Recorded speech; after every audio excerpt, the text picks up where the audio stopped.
Hello, welcome to the next video of the Computer Organization and Architecture course. So what is the Computer Organization and Architecture? Computer architecture deals with the structure and the behavior of the computer. यदि आपको कोई computer बनाना है तो आप first step क्या होगा? सबसे पहले आपको डिसाइड करना होगा कि what is the functionality of the computer. आपका कंप्यूटर क्या टास्क परफॉर्म करेगा. After that it you will decide कि मुझे उसे कैसे बनाना है, कौन से कंपोनेंट्स यूज़ करने हैं. सो सबसे पहले हम डिसाइड करेंगे what is the functionality of the computer. Computer आपके टू टाइप्स के हो सकते हैं. एक तो होता है जनरल पर्पस कंप्यूटर और दूसरा होता है आपका स्पेसिफिक पर्पस कंप्यूटर. सो जनरल पर्पस कंप्यूटर्स वो कंप्यूटर्स होते हैं जो जनरल टास्क परफॉर्म करते हैं, जैसे कि आपके लैपटॉप्स हैं या आपका स्मार्टफोन, आईपैड्स. ये सब एक जनरल टास्क को परफॉर्म करते हैं. इसके अंदर आप ऑडियो सुन सकते हैं, वीडियो देख सकते हैं, ब्राउजिंग कर सकते हो, कोई भी प्रोग्राम अपने कंप्यूटर को दे सकते हो और वो कंप्यूटर आपके लिए एग्जीक्यूट करता है. बट स्पेसिफिक कंप्यूटर्स वो कंप्यूटर्स होते हैं जो स्पेसिफिक टास्क को परफॉर्म करते हैं, जैसे कि माइक्रोवेव. माइक्रोवेव में भी कंप्यूटर होता है, उसको पता होता है कि मुझे क्या टास्क परफॉर्म करना है. वो ऐसा नहीं है आप उसे कोई भी टास्क दो वो टास्क कर लेगा, नहीं. उसकी कुछ कैपेबिलिटीज़ हैं और उसी कैपेबिलिटी की लिमिट में ही वो उस काम को कंप्लीट करता है. सो इस टाइप के हमारे कंप्यूटर्स होते हैं. If you know what is the capability of the computer then you can define the structure of the computer. ठीक है. सो इन दिस लाइक कि जैसे बिल्डिंग को बनाने के लिए एक लेआउट की ज़रूरत होती है, जिसमें ये डिफ़ाइन किया जाता है कि कितने रूम्स हैं, रूम्स का साइज क्या है. उसके बाद सिविल इंजीनियर उस पे बिल्डिंग को कंस्ट्रक्ट करता है. सेम एज़ कंप्यूटर स्ट्रक्चर, एक कंप्यूटर आर्किटेक्चर से कंप्यूटर डिज़ाइनर एक कंप्यूटर को डिज़ाइन कर सकता है. Computer architect designs the instruction set architecture. So what is the instruction set architecture? देखिए, आपका जो कंप्यूटर है वो इंस्ट्रक्शंस पे काम करता है. कंप्यूटर के अंदर एक प्रोसेसर होता है और प्रोसेसर किस पे काम करता है? इंस्ट्रक्शन पे काम करता है. सो कंप्यूटर आर्किटेक्चर के अंदर कंप्यूटर आर्किटेक्ट डिफाइन करेगा कि प्रोसेसर कौन कौन से इंस्ट्रक्शंस को एग्जीक्यूट कर सकता है. सो इंस्ट्रक्शन देखते हैं सबसे पहले क्या होती है. What is the instruction? Instruction is a sequence of bits 0 and 1. It specifies the exact operation to be performed by the processor. Okay. So instruction ये बताती है कि प्रोसेसर कौन सा ऑपरेशन परफॉर्म करेगा. एक ऑपरेशंस, आपके जो ऑपरेशंस हैं वो यहाँ पे एक माइक्रो ऑपरेशंस होते हैं, जैसे कि ALU, अरिथमेटिक लॉजिक यूनिट. इसके अंदर arithmetic and logic operation perform किए जाते हैं, जैसे कि एडिशन, सब्ट्रैक्शन, डिवीज़न. और लॉजिक ऑपरेशन होते हैं जैसे कि शिफ्ट, कंपैरिजन. इस टाइप के मैं ऑपरेशंस की बात कर रही हूँ. यहाँ पे ये ऑपरेशंस नहीं है कि आप उसको कुछ भी कोई भी ऑपरेशन दो वो परफॉर्म कर देगा, नहीं. यहाँ पे ये बेसिक जो ऑपरेशन होते हैं, माइक्रो ऑपरेशन होते हैं, जिनसे आप कोई भी ऑपरेशन बना सकते हो. ठीक है. तो मैं इन ऑपरेशन की बात कर रही हूँ, ये हमारी इंस्ट्रक्शंस हैं. सो कंप्यूटर आर्किटेक्चर के अंदर कंप्यूटर आर्किटेक्ट डिफाइन करेगा कि कौन कौन से ऑपरेशन परफॉर्म कर सकते हैं. ठीक है. प्लस एक इंस्ट्रक्शन आपका डिफाइन करती है कुछ चीज़ें, जैसे कि एड्रेसिंग मोड्स. उसके बाद डिफाइन करते हैं ऑपरेशन कोड. उसके बाद डिफाइन करते हैं ऑपरेंड्स. ओके. सो एड्रेसिंग मोड्स में हम ये डिफाइन करेंगे कि कौन कौन से एड्रेसिंग मोड्स हैं, कितने एड्रेसिंग मोड्स हैं, ऑपरेशंस में कितने ऑपरेशंस प्रोसेसर परफॉर्म कर सकता है, उनके कोड्स क्या हैं. जैसे कि अगर ऐड ऑपरेशन परफॉर्म करना है तो उसका कोड होगा 010 सपोज़. इसी तरीके से उसके अंदर सभी कोड्स को डिफ़ाइन किया जाता है ऑपरेंड्स में कि एक इंस्ट्रक्शन कितने ऑपरेंड्स ले सकती है। देखिए अभी मैं आपको समझाती हूँ ऑपरेंड्स एंड ऑपकोड्स क्या होते हैं। कितने ऑपरेंड्स ले सकती है, कितने रजिस्टर्स ले सकते हैं हम, या कितनी मेमोरी ले सकते हैं। सो इस सब पे वर्क करता है इंस्ट्रक्शन सेट आर्किटेक्चर। इसके अंदर हम वर्ड की लेंथ भी डिफाइन करते हैं। समझ आया आपको। देखिए इंस्ट्रक्शन के अंदर ऑपकोड क्या होता है और ऑपरेंड्स क्या होते हैं। जैसे सपोज हमें ऐड करना है the data of the register R1 and register R2, then this is called the opcode. This is the opcode, operation code, and this is the register R1 which contains some data, so this is the operand. Same as register R2 is also an operand. समझ आ गया आपको। सो operand क्या है, opcodes क्या है, I think it's very clear to you. Well we will study about all these things in detail in the next coming videos. Okay, so इसके अंदर यही है कि what is the instruction set architecture. It defines the machine code that a processor reads and acts up. So मैंने अभी आपको बताया है कि एक इंस्ट्रक्शन के अंदर ऑप कोड होती है, ये क्या एक बाइनरी कोड है।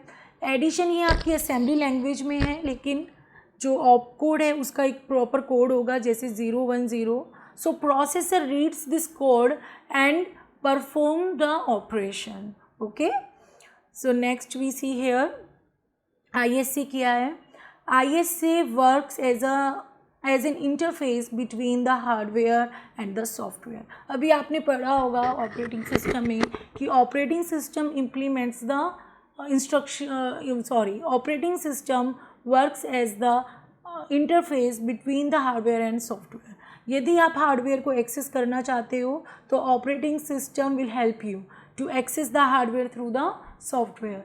सो ये दोनों सिमिलर ही लग रहे हैं, operating system and ISA। Actually difference क्या है, ऑपरेटिंग सिस्टम एक सिस्टम सॉफ्टवेयर है विच इम्प्लीमेंट्स द ISA।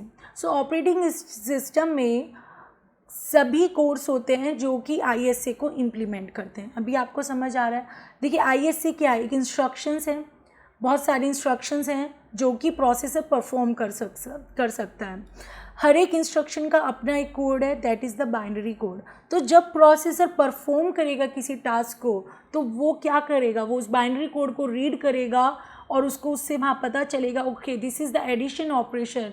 वो अपने एडिशन सर्किट को एक्टिव करेगा और परफॉर्म कर देगा ऑपरेशन। तो ये सब इसके अंदर हम कंप्यूटर आर्किटेक्चर में करते हैं। कंप्यूटर आर्किटेक्चर में आप एक arithmetic and logic unit and control unit in सबको बनाते हैं। अभी हम इनके बारे में आगे पढ़ेंगे। So now what is the computer organisation. What is the computer organisation. Now you know the functionality of the computer, कि आपका जो कंप्यूटर है उसकी फंक्शनैलिटी क्या है। जब आपको पता है उसकी फंक्शनैलिटी क्या है तो आप उसके फंक्शन यूनिट बना सकते हो। ठीक है, जैसे सपोज़ मुझे अपने कंप्यूटर के अंदर एडर चाहिए to perform the very basic micro operation that is add. So वो एडर कैसा होगा, वो एडर बाइनरी एडर हो सकता है, सिंपल बाइनरी एडर हो सकता है, या फिर वो कैरी सेव एडर हो सकता है, या वो कैरी लुक अहेड एडर हो सकता है। ठीक है, सो वो कोई भी एडर हो सकता है।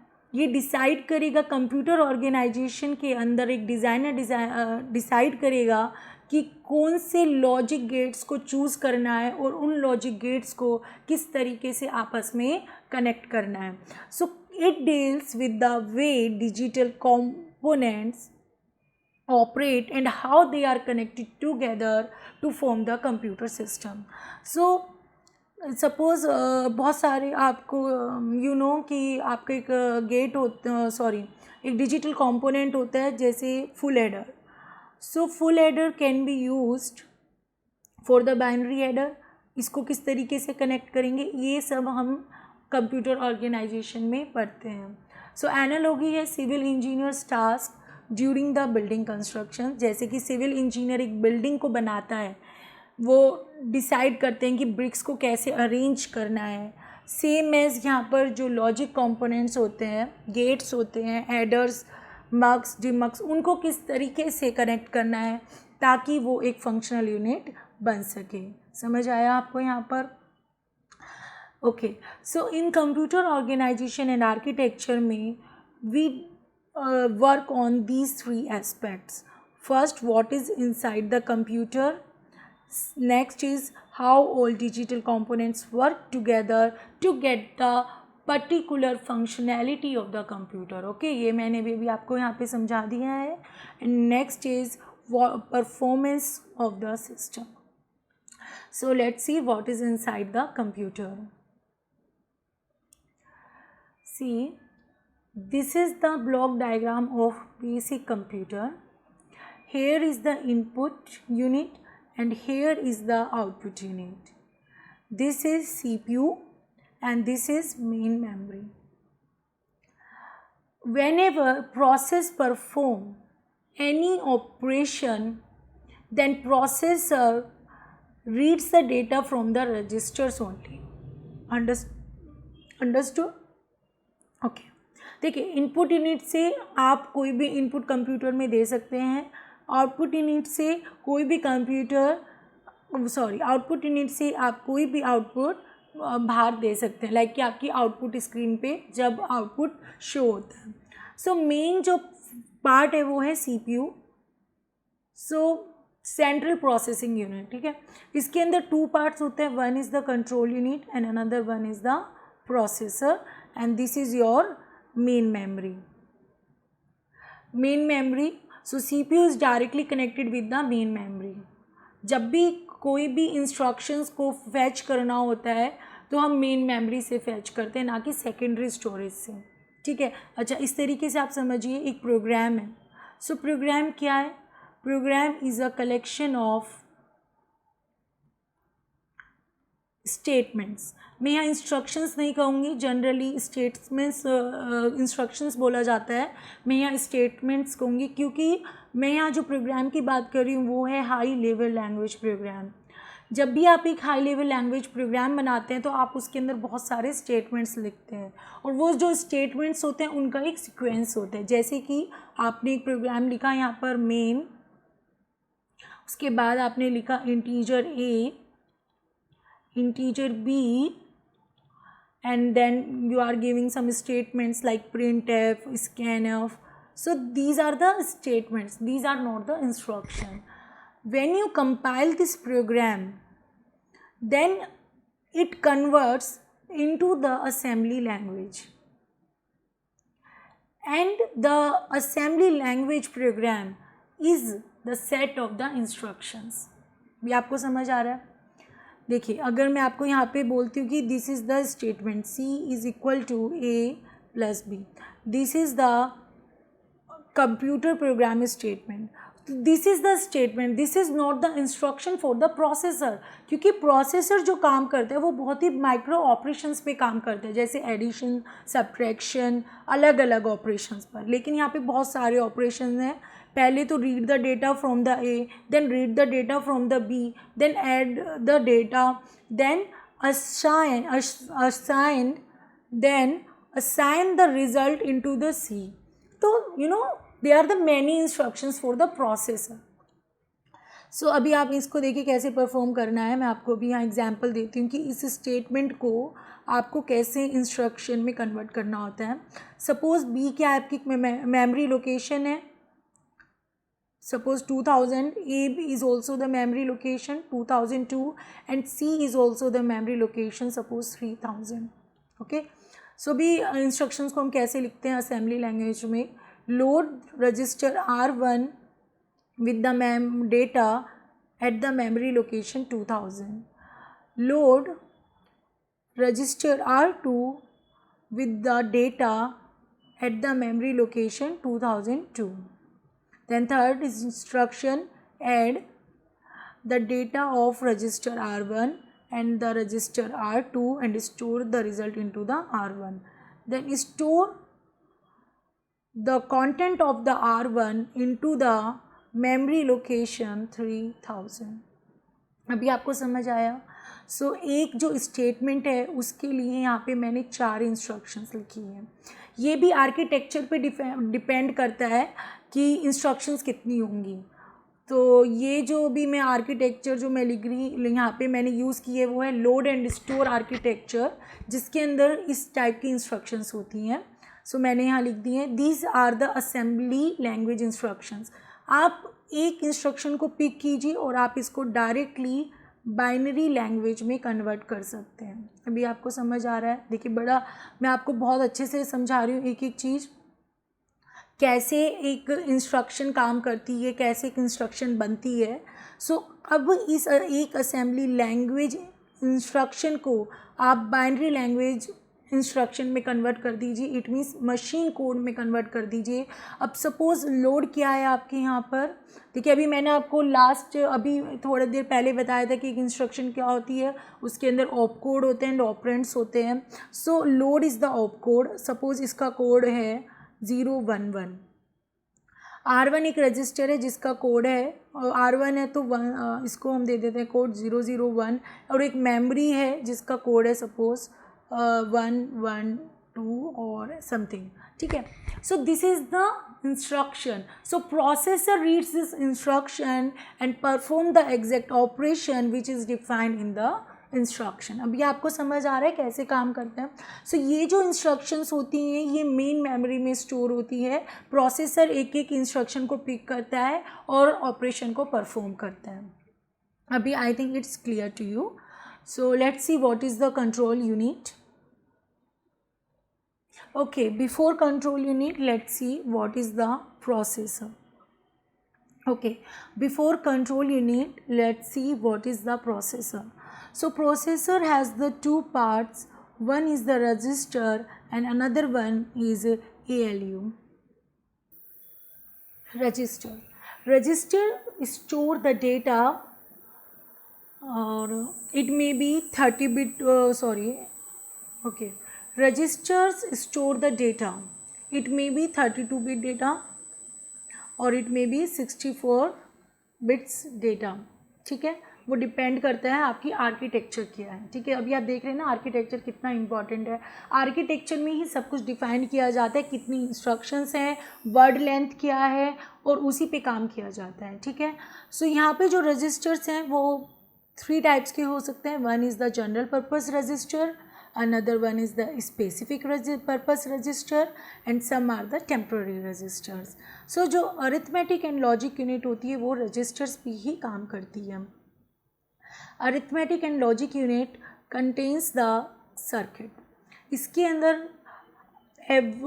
अंदर सभी ऑपरेशंस को परफॉर्म करने का एक सर्किट होगा, जैसे कि adder circuit, comparison circuit, loader circuit. So every circuit it has to perform some operations. It has shift registers, so it performs all the operations. ALU performs the operation on the data stored in registers. So जो data store होता है registers के अंदर उसी पे ये operation perform करता है। जैसे कि अभी मैंने लास्ट आपको एक अभी एग्जाम्पल बताया था, वो था statement C is equal to A plus B, जिसके अंदर एक इंस्ट्रक्शन थी एड R1 R2, ठीक है। So this is the basic operation which is performed by the arithmetic and logic unit. और किस पे परफॉर्म की जा रही है? 2 रजिस्टर्स पर। सो ये रजिस्टर R1 का डेटा लेगा, देन रजिस्टर R2 का डेटा लेगा, उन दोनों को ऐड कर देगा और रिजल्ट R1 में स्टोर कर देगा, ठीक है। अभी आपको समझ आ रहा है अरिथमेटिक एंड लॉजिक यूनिट कैसे काम करती है। It is complete, it has the circuit for every operation. Okay, so now what is the control unit? Control unit is also the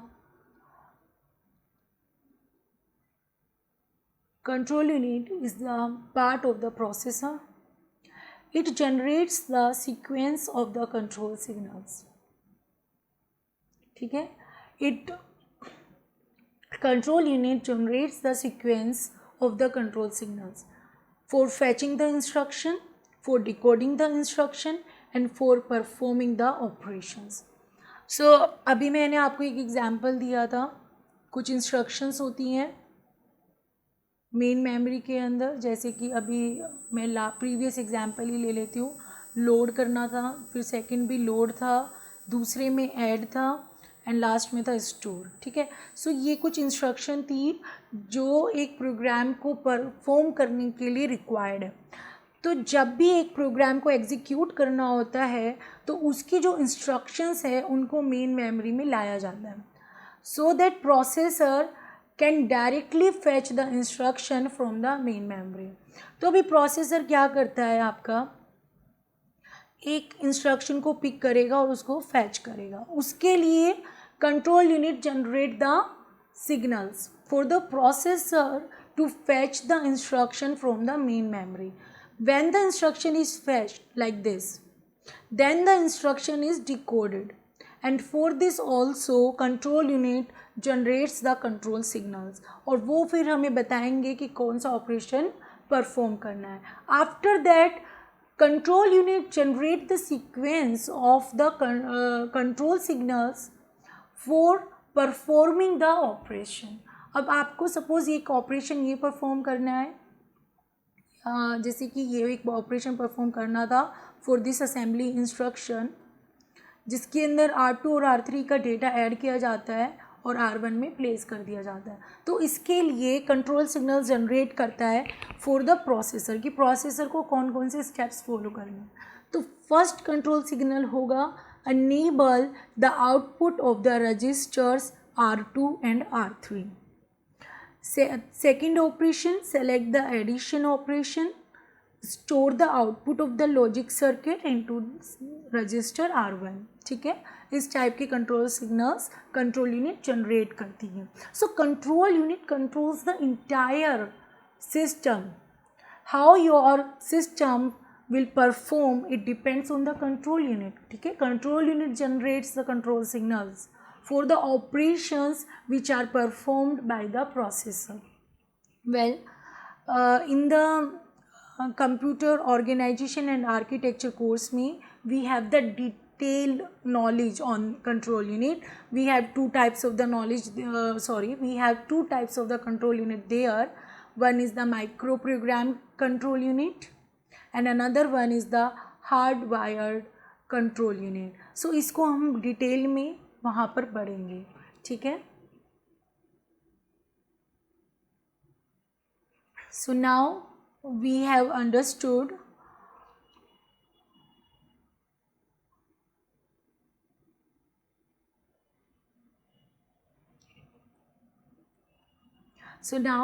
discussed what is inside the computer, how all digital components work together, and now what is the performance of the system।